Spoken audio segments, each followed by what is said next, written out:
You know, when it comes to helping kids, some people might not be able to move mountains, but they will cross an ocean.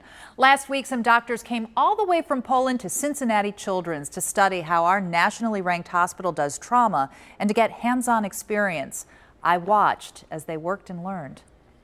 What could you do better? You're looking at long-distance learning. These doctors and EMTs are from Gdansk, Poland. They came to the Queen City after they saw a webinar from Cincinnati Children's on pediatric trauma care. In Poland, their pediatric trauma program isn't organized in the entire country. And so what they're looking at, no, it's not at all. They reached out to us and said, I wonder if we can do this with you in Poland. And we said, sure. We went to Gdansk to look at their facilities. And they learned we can make this work and collaborate together. That meant the team from Poland came here for a week to study how trauma works. It looks like a hospital. It feels like a hospital. This simulation lab at Children's is the perfect place to teach locally and globally at the same time.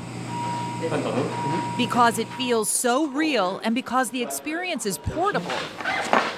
In this emergency scenario, the Polish crew is treating a baby who fell down some stairs. 1, 2, 3. Go.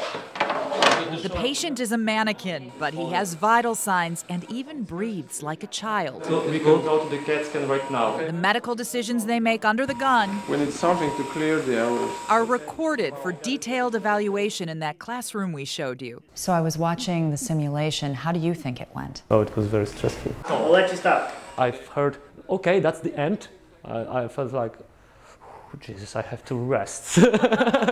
Nobody dies, but like, I thought, yeah. They did great. So it was really impressive for their first simulation that they did. Each drill brings them one step closer to pediatric trauma care becoming a reality in Poland. That will improve the conditions of our patients, little patients, yes? The little patients. The teams from Children's in Poland are going to stay in touch. Doctors and nurses here may make a return visit to Copernicus Hospital in Gdansk to see how the Polish team is doing establishing a pediatric trauma center. They say the long-term hope is that Copernicus does become a pediatric trauma center and then helps other hospitals there do the same. And we should note that the Polish-American community here has been helping in fundraising for them in their effort, which is really cool. The age of technology and being able to put doctors in that position, incredible.